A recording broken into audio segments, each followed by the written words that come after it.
Well, hello people.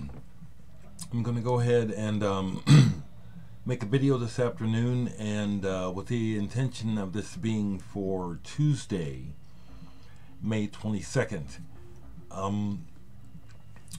In the background I have just a little bit of my own music going on, some ambient work.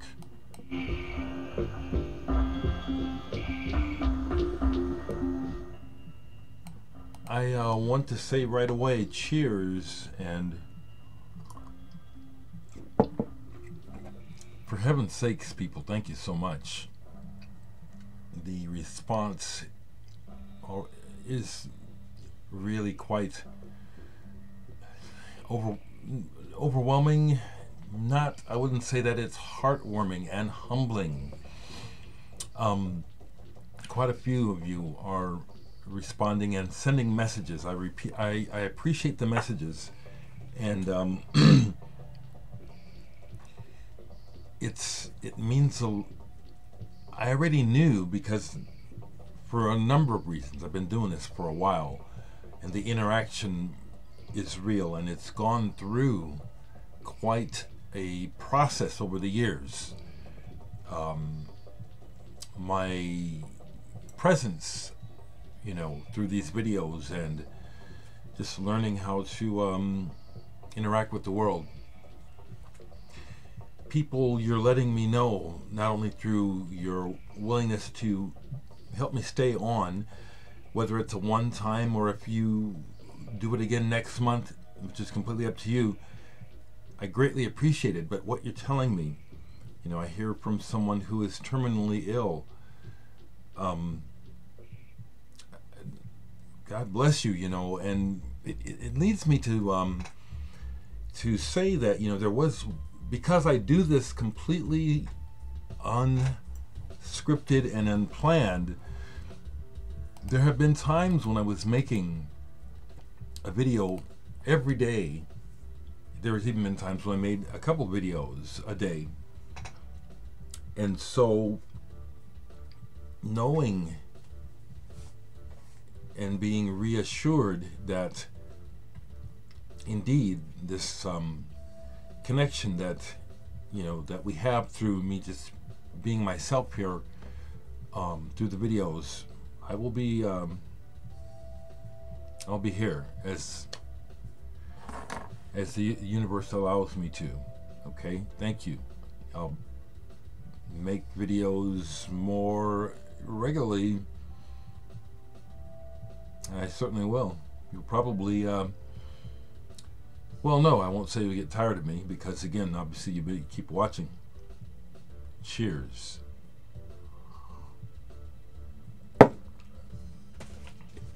I also got an order for one of the few remaining I think there's one Soundwaves CD left that you can buy online. I may have a couple that I have, that I keep with me when I play live for merch, but that's another real obvious way. Maybe some of you folks who have joined me recently don't realize that I do make music, and I'll leave some links to my Bandcamp, SoundCloud, Reverb Nation, my blog spot where I put out CDs, records. Most of my albums on vinyl are sold out. Nice is the one I do have available, and I do have a couple flyovers, but I want $50 a piece for those. And like I've said, very nice, happily, I've already sold several for $50, of the few that I have left. It's like people don't hesitate, and those are real ways of supporting me remaining online. With that in mind, I just got a CD in the mail from a musician who I will call a friend, although we've never met. We're musical mates, okay? Jerry King first sent me his Cloud Over Jupiter CD, Jupiter Rising. Jerry is a guitar slinger. I think that's the thing I can say about him. He just sent me a copy of his newest release It's a collaboration with writer John Shirley. John Shirley and Jerry King. Spaceship Landing in a Cemetery. There's John Shirley on the back. Inside, very cool that it involves more of my musical compadres, people I haven't met. There's Jerry, but also artwork right here. Is this the piece by Gonzalo Fuentes? Yeah, the man behind Frets of Yore. My copy isn't sitting here. And also another piece of artwork by Brett Harold Hart. And I can go ahead and give a thumbs up on this. I can speak more in the, I could, as I listen to it more, of course, I'll get deeper impressions, but right away, big thumbs up on this, Jerry and John. It's, I already gave some feedback to Jerry online today, because I just got it in the mail. This is rock music that is of the moment, but it remembers where it comes from.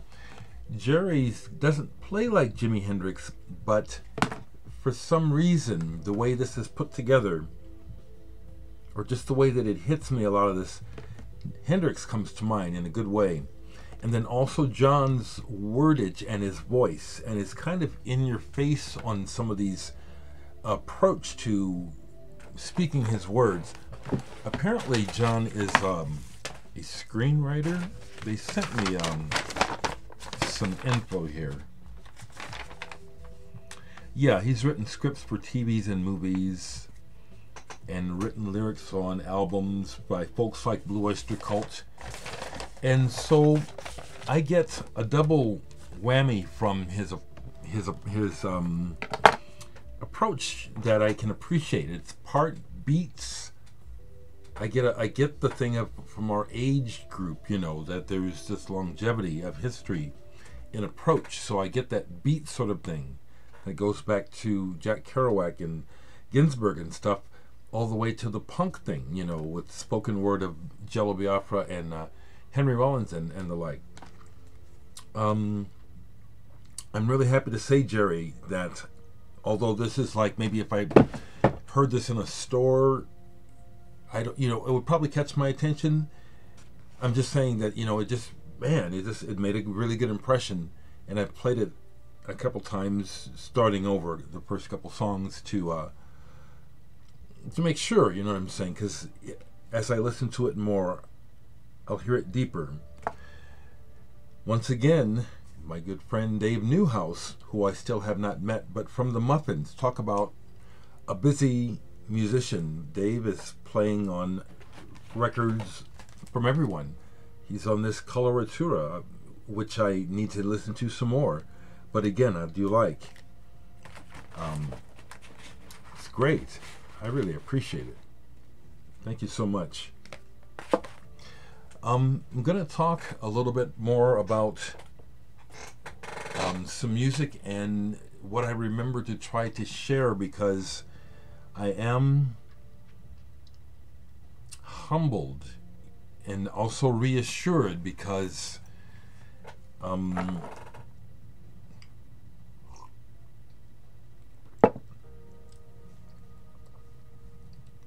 each one of us can be taken by the world, and by that I mean by people, as a collective, individually, by when we're in the world, what we do, how we're seen. It's not a one-way thing. Each one of us can be seen and are seen in many ways by many different people. So, because part of my journey as a person has been one of going from great self-doubt and even self-hate to a basic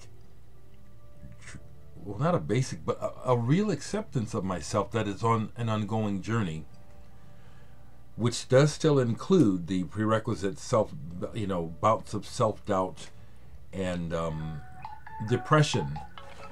But Jeff, I'll call you right back. Right in the middle of making a video. All right, call you right back. Are you at home? Yes, yes. Okay. I'll call you back. You're gonna be there. All right, yeah. Right.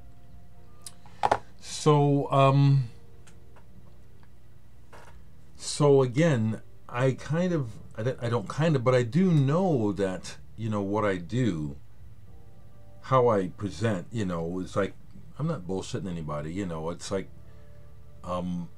this is who I am. My interest and enthusiasm for this music and these records is what I share, and you people feel it. So that's what I do. Earlier today I pulled this. This is not a special pressing. Matter of fact, this is probably a refried boot and a half of introducing the Beatles. But this takes me back. I love the Beatles. I remember when this all happened as a kid. I love these songs. It's interesting listening to it today, besides hearing the flaws in the mastering of this whatever 100 millionth repressing of it.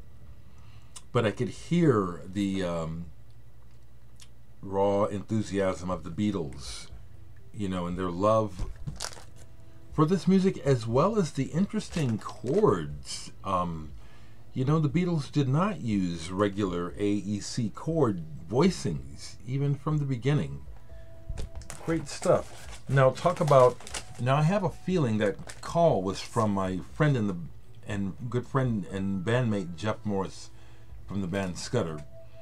I have a feeling he's just going to be coming over. I may have to stop the video if that happens, but I'll go for a while. I decided to play some Goblin today. I'm not exactly sure why, but I pulled Profondo Rosso. This is one of my records that I sold and was able to buy back in recent times. This is an original pressing on Cinebox and soundtrack. But the band is Prague. It's that heavily percussion-y, keyboardy, dramatic sort of Italian sound that I love. That really is actually quite, depending on the mood of the music, it's quite fitting for movies and horror movies too. Went ahead and played all of this all the way through. I hadn't played it in a long time. Lothar and the Hand People. Now, just to wax nostalgic, this is one of the first bands that I heard on underground radio alongside Pink Floyd and the Mothers of Invention and Quicksilver Messenger Service when I was a teen back in 1968, 69. I still don't know, but somehow we were getting FM, I think, tapes that were being rebroadcast here in the Midwest from the West Coast. And Machines was the one that they played, but they also played the one on here,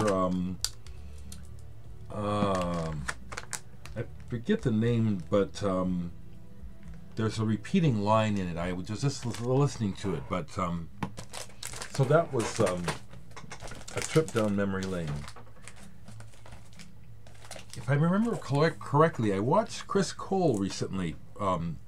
He did a submission to a Jonas contest, and I haven't watched Jonas in Sweden for a while. I'll try to catch up, Thank you, folks, for giving a damn, seriously. But I think, Chris, you sent this to me. I think Sergio and Oder Assad, Alma Brasileira, classical and Spanish guitar work. This is like, I have listened to this I don't know how many times now. I love this, as you know. I love this type of guitar music. But they play beautifully together. There's passion in their interpretations of these pieces. Here's some jazz I listened to recently. Didn't get all the way through it, so it's still out to play more of. Mutima by the bassist Cecil McBee. I see where this has been reissued and folks were talking about it online, so I pulled it. I've had this forever. It's an original. It's a really striking and potent lineup, including people like there he is, Jimmy Hops on percussion, Onaji Alan Gooms piano, George Adams on sax. You know what I'm saying? McBee's playing on here is quite intense. A fair portion of the songs are dedicated to solos, and it's not a waste of time or something that you want to skip over. He draws you in. Quite an accomplished player, Cecil McBee. Here's something else I played that, even though I've heard it many times before, I put on side 2 first, and it was like hearing it for the first time. Catherine Ribeiro and Elpis Pie, or Peace. This is a reissue. French, folk progressive. Oh, I love this. I don't even need to know what she's saying, although I can tell that she's way into it. You know, the music goes for a long time, and I love it. You know, it's got that sound that I just love, that European. It's like there's a bridge between folk and classical, and then cerebral, which means something of the moment that comes out in this kind of progressive rock music. And when she comes in singing, she comes in so strong. I mean, you know, you can really hear that she knows how to sing. It doesn't come from here, it comes from down here. Catherine Ribeiro and Elpis. Now, thinking about Rob Syke, thank you, Rob, if you're still watching, for helping me out. You know, I try to show, like I say, mostly what I'm listening to. My psychedelic, I wish, if I hadn't sold, I would have truly an amazing psychedelic collection. But I'll show you what I play, and I'll show you honestly, because a lot of times I'll be sitting here watching stuff online and be thinking, man, I want to show records I don't own. It's not a silly thought. But here's a psychedelic album from Texas, Lost and Found. Everybody's here on the International Artists label. Now, I haven't refreshed reading the back before talking about this. I just played this both sides a few days ago. And this is a band that strikes me that they made this album. They were young, still feral, kind of early on in their abilities to play. So there is some amateurishness, I would say, when it comes to the blues track in particular. But the other part that saves it is there are some cool songs they wrote, but their youthful exuberance and mania, I think that's the other word I want to use, that comes through like in just bursts, you know, like just, it's almost like teens who can't believe that they're doing this, you know, and just all of a sudden they'll just be like, wow, you know, and that comes through in this Lost and Found. This is some psychedelia for you. You know, Rob Syke, you probably have this album, eh? Here's one for you that I played. I love classical music and contemporary music that I guess could be considered a bridge, I'm using that word today, between modern music and classical. Here's an example of that. The music of Andrew Poppy and Orlando Gow, The Lost Jockey. In the same region of music like Steve Reich and Philip Glass. This came out in the 80s. Minimal, repetitive. Yeah, I knew I had some interesting things in here. Those are some soundtrack sounds there that just happened. Yeah, this is hypnotic. And ripples like water, how waves on on a body of water will just kind of be rippling but changing at the same time. Fantastic work if you're not familiar with it. The Lost Jockey. I mean, you can't really, it's just, and my camera doesn't focus up. I've mentioned this album many times. Like I said, I'm going to go until I'm done here. Cluster, German, by now understood that this band helped to change the sound of modern electronic music. This is their second album, a reissue of it. This is absolutely one of my favorites. This buzzes along and just envelops you. It just starts and this is just one of my favorite albums. Cluster, number 2, and I love that cover too. That cover artwork is just fantastic. Recently, a musician who is best known for producing Madonna's first album died, but I know him from his work with Miles Davis. Reggie Lucas passed away. Now he has solo albums that I actually had never heard and probably just overlooked when they were in the racks. Chris Cole, John Coltrane 68, just showed a couple of, I think he showed a couple, at least one, yeah, Lucas solo album online when I mentioned that he passed. But Reggie Lucas plays guitar on this Miles Davis monster live album, Pangea.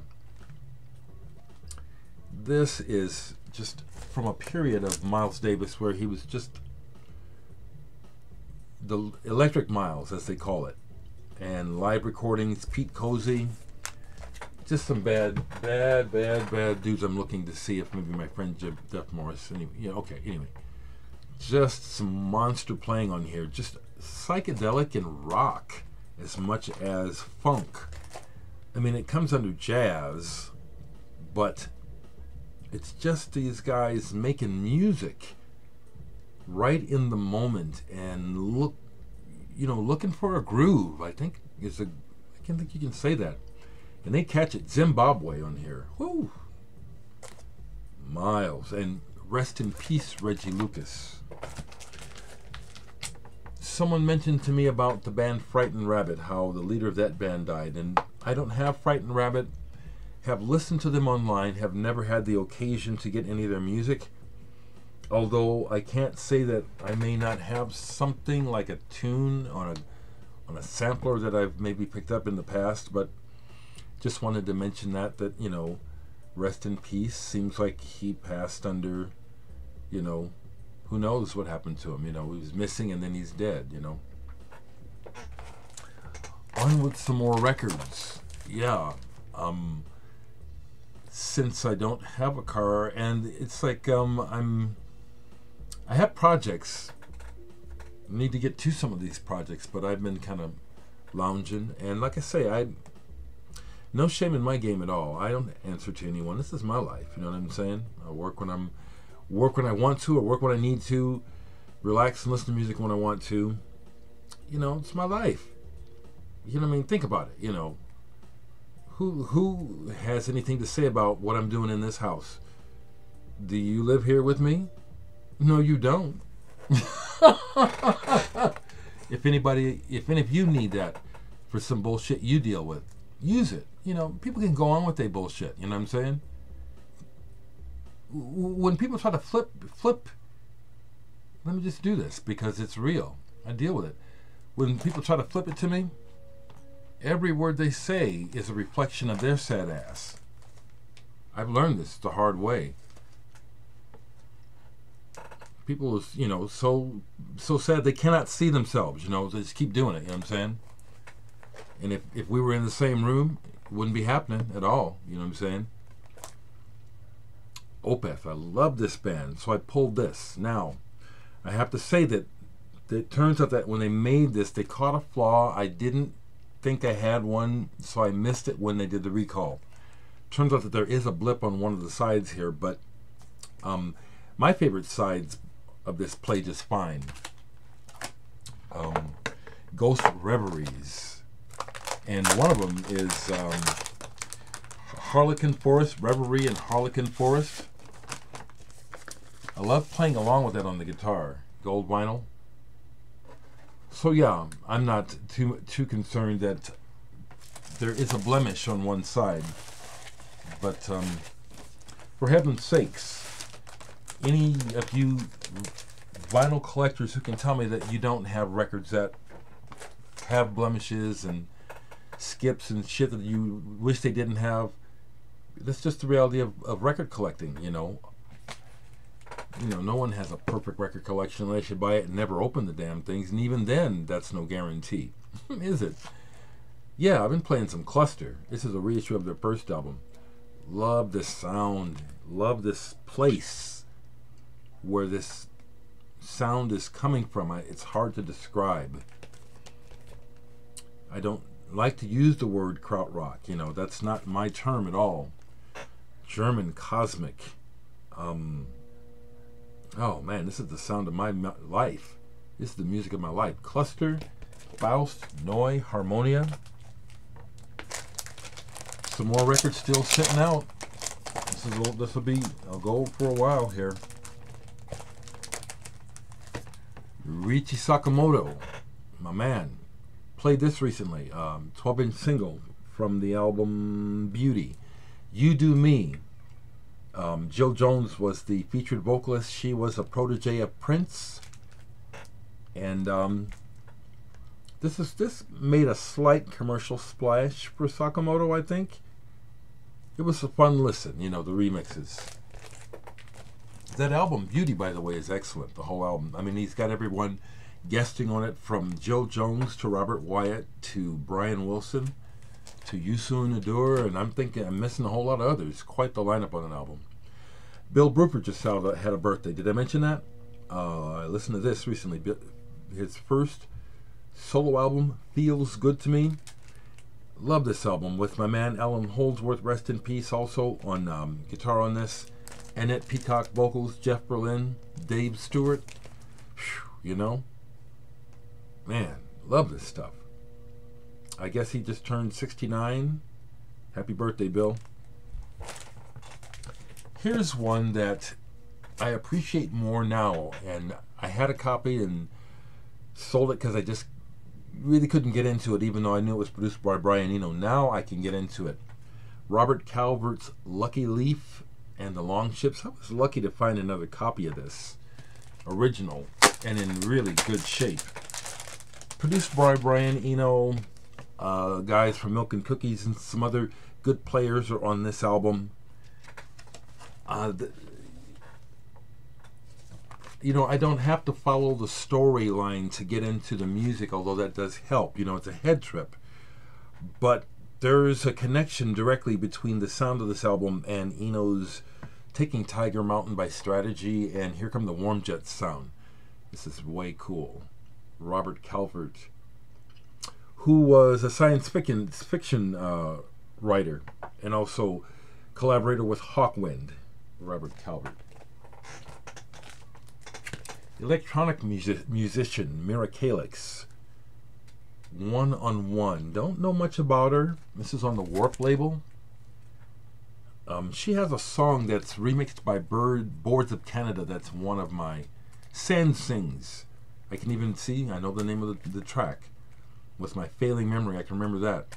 It's a Mira Kalix track, but remixed by Boards of Canada. One of my favorites. Mira Kalix. This is some really interesting. At times, this music, the way she does it, it sounds undone to me. But I like it. I do like it. Some jazz that I played recently. Hadley Callman, projecting saxophone player who I heard about back when I was young. I'm not sure how, but Hadley Callman made an impression, along with people like Herbie Hancock and Miles Davis and Eric Dolphy and Joe Henderson. I mean, he was talked about by other musicians around me. He's respected. Hadley Callman, projecting, and this is not a hard burning album, but this is a very satisfying and very good album of jazz. Again, his backing band is No Names, but it's really solid playing. It's not spiritual jazz, but it's not swinging either. It's just good. Hadley Callman projecting.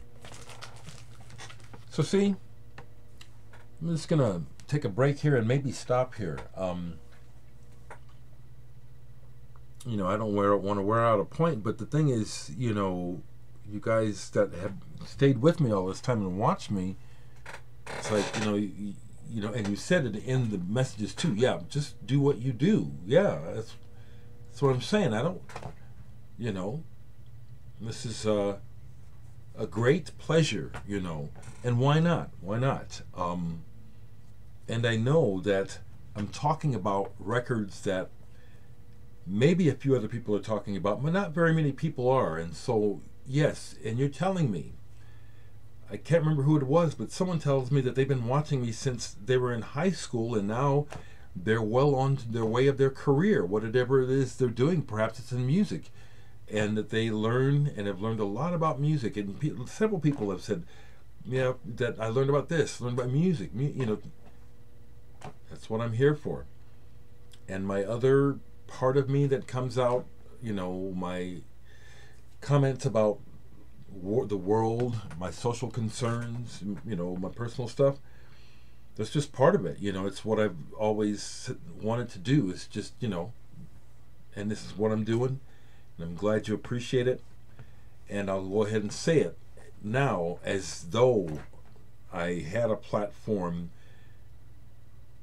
I have a platform. You're telling me I have it. Please, yeah, send me via my PayPal address whatever you would like to contribute to keep me online. If you would like to do it monthly, however little or much you want. I mean, it's like, it really will do what I'm saying it will. It'll allow me to continue to pay my bills. It'll help me as I limp along towards applying for, so I'm trying to hold out. Okay, see, too much. Do I have to give you too much information? Do I have to? Okay. Here it is. So I'm 62. I'll be 63. Because of the way things went down with the way I left my job, I call it retiring. I get to call it what the fuck I want, whether or not it is technically that. When I turned in my retirement early, I got penalized. You know how what happens, right? You guys know about it. So I lost practically half of it, okay, of what I had saved. So that's long been gone. So the TMI part here is I'm 62 going on 63, and I'm trying to hold out till I'm 65 to apply for Social Security, because once again, if you can live, if you don't die before you hit 65, the amount changes drastically, what you can collect between now and 65. So I'm trying to do this until then, even though that's no guarantee that it'll be, you know what I mean? But it would be an actual guaranteed income beyond how I'm limping along with my so-called guaranteed income on my gigs, and when I can sell stuff and selling my records. People keep bugging me, well, yeah, you got to sell your records now. I'm already selling my records. That pisses me off. I don't have to sell these records that I enjoy telling you about. That, you know, when that time comes, it will be painful. I know about attachment and impermanence. I understand all that. But I am also human, and I know that this means a lot to me. And if I have to sell the records I really want, it'll hurt. So I don't want to sell them, you know. But I'm selling records already, you know. It's like people who don't know me, it's like, you want me to suffer? You don't know how much I suffer already. Can I just keep it real? Do some of the other people know what I'm talking about when you hear from other people who don't know what you're going through? And maybe they mean well, but it comes off like, what are you telling me that for? You don't know my situation. I'll sell the cream of my record collection if I absolutely have to. This is what I have been lived for, to play music, to own these records, to tell you about it, to share it with my friends, with people I don't know. It's a total thrill. It's a big kick. Yes, it is a big part of my identity. I love it. And a damn thing wrong with it. You know what I'm saying?